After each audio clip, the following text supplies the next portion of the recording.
পাঠ্যপুস্তকে মুসলিম সন্তানরা অন্য অনেক মনীষীর জীবন কথা পড়লেও নবী করিম সাল্লাল্লাহু আলাইহি সাল্লামের পূর্ণাঙ্গ সিরাত পাঠের সুযোগ পায় না। সংখ্যাগরিষ্ঠ মুসলিম দেশের শিক্ষা কারিকুলামে সিরাত অন্তর্ভুক্ত না করাটা কতটা বিবেচনাপ্রসূত বলে আপনি মনে করেন?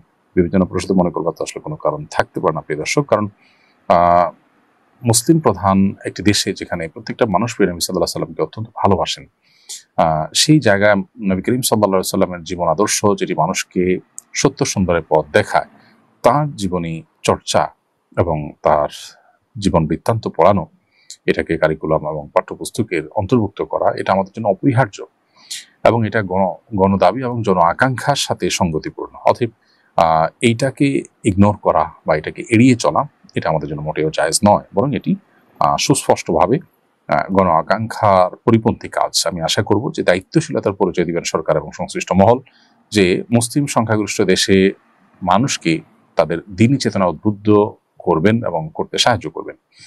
ইউরোপে, আমেরিকাতে, পশ্চিমা কান্ট্রিগুলোতে, এমনকি আমাদের পার্শ্ববর্তী ভারতেও আমরা দেখি যে তারা স্ব ধর্ম এবং ধর্মীয় বিষয়গুলোকে তারা খুব গুরুত্বের সাথে পালন করেন এবং তারা অগ্রাধিকার দেন।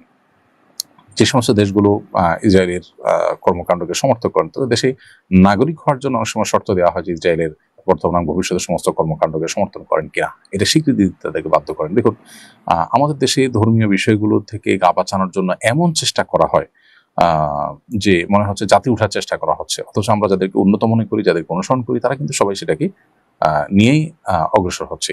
$1 মধ্যে যেখানে উই ট্রাস্ট ইন গড লেখা আছে, সেখানে আমরা কিন্তু আল্লাহর নাম নিতে কল্পনা করি না যে টাকাতে আবার আল্লাহর নাম থাকবে, বা আমরা মনে করি এগুলোর থেকে ঊর্ধ্বে উঠে গেলে বোধহয় আমরা যাতে উঠে যাবো। তো আমাদের শিক্ষা কারিকুলামের পাঠ্যপুস্তকে নবী করিম সাল্লাল্লাহু আলাইহি ওয়াসাল্লামের জীবনী থাকা খুবই গুরুত্বপূর্ণ। আজকে কিশোর গ্যাং সহ নানাবিধ যে তরুণ এবং কিশোরদের মধ্যে আপনার অপরাধ প্রবণতার যে আমরা বাজে উদাহরণ দেখতে পাচ্ছি, এটা দূর করবার জন্য আমাদের উচিত যথাসম্ভব নবী করিম সাল্লাল্লাহু আলাইহি ওয়াসাল্লাম সিরাত চর্চার পরিবেশ বা শিক্ষা প্রতিষ্ঠানে সেটাকে আমাদের পাঠ্যপুস্তক এবং শিক্ষা কারিকুলামে অন্তর্ভুক্ত করা। আমি একজন ডাক্তার, আমার বিদ্যা বুদ্ধির সবটুকু দিয়ে অত্যন্ত আন্তরিকতার সঙ্গে রোগী দেখার চেষ্টা করি, কিন্তু আমার মাঝে মধ্যেই খুব ভয় হয় আমার দ্বারা রোগীর কোনো ক্ষতি হয়ে গেল কিনা, হয়ে যায় কিনা।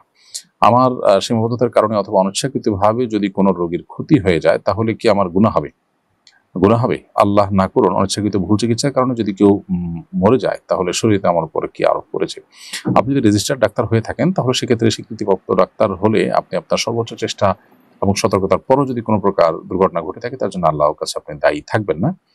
আর দ্বিতীয়ত হলো, যদি আপনি স্বীকৃতিপ্রাপ্ত ডাক্তার না হন বা আপনার আসলে এই কাজ করার যোগ্যতা প্রমাণিত না হয়, তাহলে সেক্ষেত্রে আপনি আনাড়িপনা সত্ত্বেও বা আপনার সাবজেক্টের বাইরে গিয়ে আপনি যদি অনধিকার চর্চা করতে যান, সেটা করতে গিয়ে যদি মানুষ মারা যায় বা ক্ষতিগ্রস্ত হয়, তাহলে তার দায় অবশ্যই আপনার উপরে বর্তাবে।